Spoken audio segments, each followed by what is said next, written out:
Hi, hello, வணக்கம் நண்பன் நண்பி நான் உங்க அரவிந்த். ஸோ டெக்னோ கிட்ட இருந்து டெக்னோ கேமான் 20 ப்ரீமியர் அப்படின்ற ஒரு ஸ்மார்ட் ஃபோன் ஆக்சுவலி இந்தியன் மார்க்கெட்டில் இப்போ லான்ச் பண்ணியிருக்காங்க. ஆக்சுவலி ரீசெண்ட் டேஸ் அந்த டெக்னோ கொண்டு வரக்கூடிய ஸ்மார்ட் ஃபோன்ஸ்லாம் பார்த்தீங்கன்னா ஓரளவுக்கு சில நல்ல இன்ட்ரெஸ்டிங்கான புது ஃபீச்சர்ஸ்லாம் நமக்கு பட்ஜெட் செக்மெண்ட்டில் எடுத்துகிட்டு வரதுக்கு ட்ரை பண்ணிட்டு இருக்காங்க. ஸோ அந்த வகையில் தான் இந்த ஸ்மார்ட் ஃபோன்லையுமே சில இன்ட்ரெஸ்டிங்கான ஃபீச்சர்ஸ்லாம் எடுத்துகிட்டு வந்திருக்காங்க. ஸோ அதெல்லாம் என்ன ஃபீச்சர்ஸ், அந்த ஃபீச்சர்ஸ்லாம் எப்படி இருக்குது, எந்த அளவுக்கு இந்த ஸ்மார்ட் ஃபோன் வர்த்தா இருக்குது இல்லை வர்த்தா இல்லையா அப்படின்ற விஷயங்கள் எல்லாத்தையும் வீடியோவில் டிஸ்கஸ் பண்ணலாம் வாங்க. ஸோ ஃபஸ்ட் இந்த டெக்னோ கேமான் 20 ப்ரீமியர் இந்த ஸ்மார்ட் ஃபோனுக்கான லுக் அப்படின்னு எடுத்துக்கிட்டோம்னா உங்களுடைய ப்ரீவியஸ் டெக்னோ கேமான் 20 சீரிஸ் எடுத்துகிட்டு வந்த அதே மாதிரியான லுக்கில் தான். பின்பக்கம் பார்த்தீங்கன்னா இந்த வேகான் லெதர் மெட்டீரியல் அப்படின்ற அந்த மெட்டீரியல் தான் யூஸ் பண்ணியிருக்காங்க.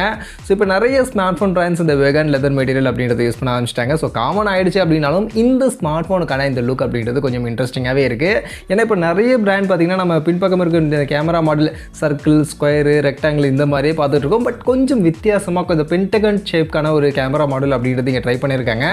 அது மட்டும் இல்லாமல் அந்த கேமரா மாடலுக்கான அந்த ஒரு ஏரியா பார்த்தீங்கன்னா செராமிக் மெட்டீரியலில் யூஸ் பண்ணியிருக்கதா சொல்கிறாங்க. ஸோ செராமிக் மெட்டீரியல் அப்படின்றது கொஞ்சம் ஹார்டான கொஞ்சம் குவாலிட்டியான ஒரு மெட்டீரியல் அதை யூஸ் பண்ணியிருக்கதா சொல்கிறாங்க.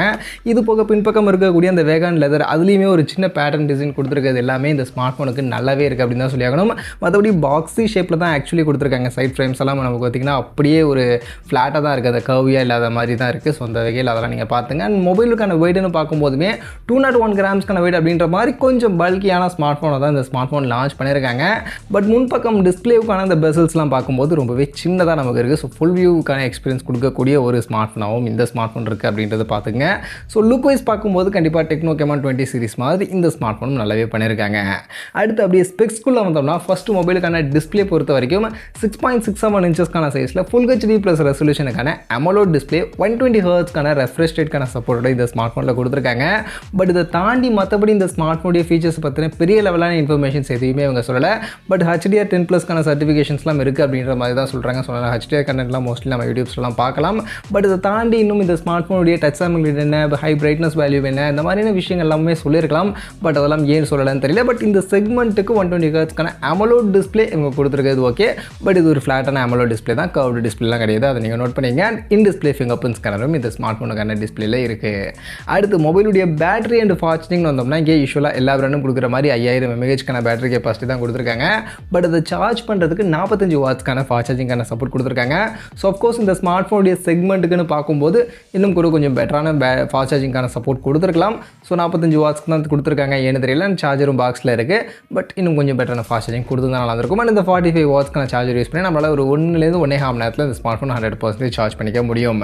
அடுத்து மொபைலுடைய பர்ஃபார்மன்ஸ் அப்படின்னு வந்தோம்னா ஆக்சுவலி இங்கே மீடியாடெக் கூட Dimensity 8050 அப்படின்னு சொல்லக்கூடிய ஒரு புது ப்ராசஸர் எடுத்துகிட்டு வந்திருக்காங்க. இது ஒரு 6 nm சைஸ்க்கான ப்ராசஸர் தான். அண்ட் நிறைய பேருக்கு கன்ஃபியூஷன் ஆகும் இந்த Dimensity 8050. ஏன்னா நம்ம நிறைய பேர் அதை கன்ஃபியூஸ் பண்ணணும் அப்படின்றதுக்காக தான் Dimensity பார்த்தீங்கன்னா இப்போ இந்த மாதிரியான புது பேரில் நிறைய ப்ராசஸர் எடுத்துகிட்டு வந்துட்டு இருக்காங்க. ஸோ ஆக்சுவலி இந்த ப்ராசஸர் பார்த்தீங்கன்னா நமக்கு Dimensity 1080 இருக்குல்ல, ஸோ அதை விட இன்னும் கொஞ்சம் பெட்டரான பர்ஃபார்மன்ஸ் கொடுக்கக்கூடிய ஒரு ப்ராசஸர்ன்றாங்க. ஆக்சுவலி 3 GHz வரைக்கும் இதோட CPU கிளாக் ஸ்பீட் இருக்கும் அப்படின்ற மாதிரிலாம் சொல்கிறாங்க. ஸோ அந்த வகையில் பார்க்கும்போது நமக்கு Snapdragon 870 இருக்குல்ல, அதை விட கொஞ்சம் லைட்டாக அதை விட கம்மியான பர்ஃபார்மன்ஸ் கொடுக்கும். பட் Dimensity 1080 மாதிரியான அந்த ப்ராசஸர்லாம் விட இன்னும் பெட்டரான பர்ஃபார்மன்ஸ் கொடுக்கக்கூடிய ஒரு ப்ராசஸராக இருக்கும்.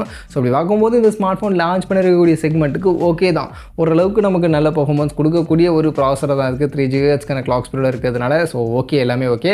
பட் இதை விட பெட்டரான பர்ஃபார்மன்ஸ், பெஸ்ட்டான பர்ஃபார்மன்ஸ் கொடுக்கக்கூடிய ஸ்மார்ட் ஃபோன்ஸும் மார்க்கெட்டில் இருக்குது. அதை நம்ம இல்லைன்னு சொல்ல முடியாது. பட் டெக்னோ கிட்ட இருந்து பார்க்கும்போது ஓகேப்பா, ஓரளவுக்கு டீசெண்டான ப்ராசஸர் கொடுக்கக்கூடிய ஒரு ஸ்மார்ட் ஃபோன் அப்படின்றது இங்கே நமக்கு இந்த ஸ்மார்ட் ஃபோனாக இருக்குது. அடுத்து இந்த ஸ்மார்ட் ஃபோனுடைய கேமரா சைடுக்கு வந்தோம்னா ஆக்சுவலி கேமரா சைட்லையுமே இந்த ஸ்மார்ட் ஃபோனில் சில இன்ட்ரெஸ்டிங்கான விஷயங்கள்லாம் பண்ணியிருக்காங்க. பின்பக்கம் பார்த்தீங்கன்னா 3 கேமரா இருக்குது. அதில் பிரைமரி 50 மெகாபிக்சலுக்கான camera and OIS support. And இது நார்மல் OIS கிடையாது, சென்சர் ஷிஃப்ட் அப்படின்னு சொல்லக்கூடிய ஒரு OIS. ஸோ யூஸ்வலாக இந்த சென்சர் ஷிஃப்ட் OIS அப்படின்ற இந்த கான்செப்ட் பார்த்தீங்கன்னா நம்ம ஐஃபோனில் கேள்விப்பட்டிருப்போம். ஏன்னா ஐஃபோனில் இருக்கக்கூடிய OISலாம் பார்த்தீங்கன்னா இந்த சென்சர் ஷிஃப்ட் OIS தான் இருக்கும். பட் இங்கே இருக்கக்கூடிய இந்த சென்சர் ஷிஃப்ட் ஸ்டெபிலைசேஷன் அப்படின்னு சொல்லக்கூடிய இந்த ஸ்டெபிலைசேஷன் என்ன அப்படின்னு நீங்கள் பார்த்தீங்கன்னா ஸோ நார்மலாக இருக்கக்கூடிய OIS, அந்த OIS நம்ம சொல்லக்கூடிய அந்த ஆப்டிக்கல் இமேஜ் ஸ்டெபிலைசேஷன் சொல்லக்கூடிய அந்த கேமரா பார்த்தீங்கன்னா அந்த கேமராவில் இருக்கக்கூடிய லென்ஸ் மட்டும் நம்ம கேமராவுடைய நம்ம மொபைலுடைய அந்த மூவ்மெண்ட்டுக்கு ஏற்ற மாதிரி அட்ஜஸ்ட் பண்ணி நமக்கு வீடியோவை எடுத்து கொடுக்கும். ஸோ அதன் மூலியமாக ஸ்டெபிலைசரான அவுட்புட் நமக்கு கிடைக்கும். பட் இந்த சென்சார் ஷிஃப்ட் ஸ்டெபிலைசேஷன் அப்படின்னு சொல்லக்கூடிய இந்த ஸ்டெபிலைசேஷன் என்னன்னு பார்த்தீங்கன்னா உள்ளே இருக்கக்கூடிய லென்ஸ் மட்டும் இல்லாமல் அந்த சென்சாருமே நமக்கு மூவ் ஆகி கொடுக்கும். ஸோ மொபைலை மூவ் பண்ணும்போது அதுக்கேற்ற மாதிரி உள்ளே இருக்கக்கூடிய சென்சாரும் மூவ் ஆகும். ஸோ அப்படி மூவ் ஆகும்போது இன்னும் ஸ்டெபிலைசரான வீடியோ நமக்கு கிடைக்கும் அப்படின்ற மாதிரி சொல்கிறாங்க. ஸோ யூஸ்வலாக இதோட கான்செப்ட் என்ன, OIS-ஐ விட இன்னும் பெட்டரான ஸ்டெபிலைசேஷன் கிடைக்கும். ஸோ அதனால தான் இது ஐஃபோன்லாம் யூஸ் பண்ணுவாங்க. ஸோ அந்த ஒரு டெக்னாலஜியை இங்கே இந்த ஸ்மார்ட் ஃபோனில் அவங்க யூஸ் பண்ணியிருக்கிறதா அப்படின்றத சொல்கிறாங்க. ஸோ அதனால் இங்கே நமக்கு இன்னும் கொஞ்சம் பெட்டரான ஸ்டெபிலைஸ்டான வீடியோஸ்லாம் எடுத்துக்கிறதுக்கு இது யூஸ் ஆகும் அப்படின்ற மாதிரி டெக்னோ சொல்லியிருக்காங்க. இது மெயின் ஹைலைட் கிடையாது. இதுக்கு அடுத்து இருக்குது இன்னொன்று செகண்டரி கேமரா. 108 மெகா பிக்சலுக்கான அல்ட்ராவைட் ஆங்கிள் கொடுத்துருக்காங்க. ஸோ யூஸ்வலாக இந்த செக்மெண்ட்டில் பார்த்தீங்கன்னா சில பிராண்ட்ஸ்லாம் அல்ட்ராவைடே கொடுக்குறதில்ல, கொடுத்தாலுமே 8 மெகா பிக்சல் அல்ட்ராவைட் தான் மோஸ்ட்லி எல்லாரும் கொடுக்குறாங்க. பட் இவங்க 108 மெகா பிக்சலுக்கான அல்ட்ராவைட் ஆங்கிள் அப்படின்றது கொடுத்துருக்காங்க. ஸோ ஒரு ஹை ரெசல்யூஷனுக்கான அல்ட்ராவைட் இருக்கிறதுனால கண்டிப்பாக இந்த செக்மெண்ட்டில் இருக்கக்கூடிய மற்ற எந்த பிராண்ட் எந்த ஸ்மார்ட் ஃபோனும் கொடுக்காத அளவுக்கான ஒரு சூப்பரான அல்ட்ராவைட் ஷாட்ஸ் அப்படின்றது இந்த ஸ்மார்ட் ஃபோனில் உங்களுக்கு கிடைக்கிறதுக்கான வாய்ப்புகள் இருக்குது. ஸோ அதுக்கு ஏற்ற மாதிரி ஒரு ஹை ரெசல்யூஷனுக்கான அல்ட்ராவைட், அதுவும் ஃபஸ்ட் டைம் இண்டஸ்ட்ரியிலே இந்த செக்மெண்ட்டில், ஆக்சுவலி இந்த செக்மெண்ட்டில் இல்லை, ஃபஸ்ட் டைம் இண்டஸ்ட்ரியிலே 108 மெகா பிக்சலுக்கான அல்ட்ராவைட் அப்படின்றது இங்கே எடுத்துகிட்டு வந்திருக்காங்க. இது போக மூணாவது கேமரா 2 மெகா பிக்சலுக்கான கேமரா டெப்த் சென்சார். அதை பற்றி நம்ம பேச வேண்டிய அவசியமே இல்லை. ஸோ அது யூஸ்வலஸ்லாம்.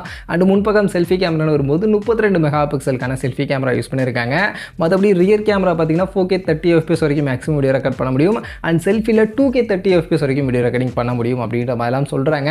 ஸோ இந்த ஸ்மார்ட் ஃபோன்லையும் கேமரோட ஃபீச்சர்ஸ்லாம் நிறைய நல்லா கொடுத்துருக்காங்க. பட் அதோட ஆப்டிமைசேஷன் எந்த அளவுக்கு இருக்க போகுது அப்படின்றத போது தான் இது கேமரோடைய பர்ஃபார்மன்ஸ் ரியல் டைமில் எப்படி இருக்கும் அப்படின்றத நம்ம பார்க்க முடியும். ஸோ அந்த வகையில் அது எப்படி கொடுக்குறாங்க அப்படின்றத நம்ம வெயிட் பண்ணி தான் பார்க்கணும். இது போக அதர் ஃபீச்சர்ஸ்னு பார்க்கும்போது இன்டிஸ்பிளே ஃபிங்கர் பிரிண்ட்ஸ்க்காக நான் சொன்ன மாதிரி இந்த ஸ்மார்ட் ஃபோனில் இருக்குது. அண்ட் டியூவல் ஸ்டீரியோ ஸ்பீக்கர் கொடுத்துருக்காங்க. ஸோ 2 ஸ்பீக்கர் நமக்கு இதில் இருக்குது. அண்ட் சிம் ஸ்லாட் பொறுத்த வரைக்கும் 2 சிம் தான். டெடிகேட்டட் மெமரி கார்டுக்கான ஸ்லாட்டிங் கிடையாது. 2 சிம் மட்டும் தான் பண்ண முடியும். Android 13 HiOS 13 இந்த ஸ்மார்ட் ஃபோன் ரன் ஆகுது.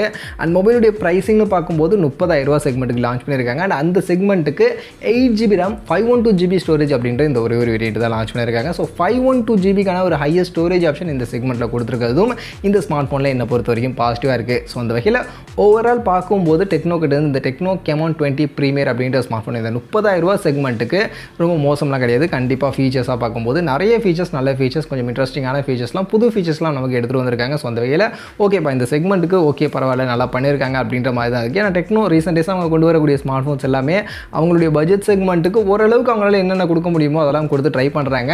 பட் எங்கே கோட்டை விடுறாங்க அப்படின்னா அந்த ஃபீச்சர்ஸை அவங்க ஆப்டிமைஸ் பண்ணி கொடுக்குற இடத்துல தான் அவங்க கோட்டை விடுறாங்க. ஸோ நிறைய ஃபீச்சர்ஸ் கொடுக்குறது ஓகே, அதை நல்லா ஆப்டிமைஸ் பண்ணி அதனுடைய அவுட்புட்டை நமக்கு இன்னும் பெட்டராக அவங்க கொடுத்தாங்க அப்படின்னா கண்டிப்பாக அவங்க மார்க்கெட்டில் சஸ்டெயின் பண்ணலாம். ஏன்னா ரெட்மி, ரியல்மிலாம் பார்த்தீங்கன்னா இப்போ அப்படியே கீழே போயிட்டே இருக்காங்க. அவங்க ஸ்மார்ட் ஃபோன்ஸ்லாம் அந்த அளவுக்கு இருக்குது இல்லை. ஸோ அவங்களுக்கு காம்படிட்டிவாக கண்டிப்பாக டெக்னோ வரதுக்கான வாய்ப்புகள் இருக்குது. ஸோ இந்த ஆப்டிமைசேஷனை மட்டும் அவங்க ஃபோக்கஸ் பண்ணாங்கன்னா கொஞ்சம் நல்லாயிருக்கும்னு நினைக்கிறேன். மற்றபடி இந்த ஸ்மார்ட் ஃபோன்லையுமே இந்த 30,000 ரூபா செக்மெண்ட்டுக்கு ஃபீச்சர்ஸாக நிறைய ஃபீச்சர்ஸ் நல்லாவே இருக்குது. பட் அதுக்கான ஆப்டிமைசேஷன் பெஸ்ட்டாக பண்ணிட்டாங்க அப்படின்னா கண்டிப்பாக இந்த செக்மெண்ட்டில் இதுவும் ஓரளவுக்கு ஒரு நல்ல ஸ்மார்ட் ஃபோனாக இருக்கிறதுக்கான வாய்ப்புகள் இருக்குது. மற்றபடி நீங்கள் இந்த டெக்னோ Camon 20 ப்ரீமியர் இந்த ஸ்மார்ட் ஃபோனை பற்றி என்ன நினைக்கிறீங்க? அண்ட் நீங்கள் டெக்னோ கிட்டேருந்து இந்த டெக்னோ Camon 20 ப்ரீமியரை இந்த செக்மெண்ட்டில் கன்சிடர் பண்ணுவீங்களா? யாராவது வாங்குவீங்களா? அதையும் அப்படியே கமெண்ட் செக்ஷனில் வந்து ஷேர் பண்ணிக்கங்க.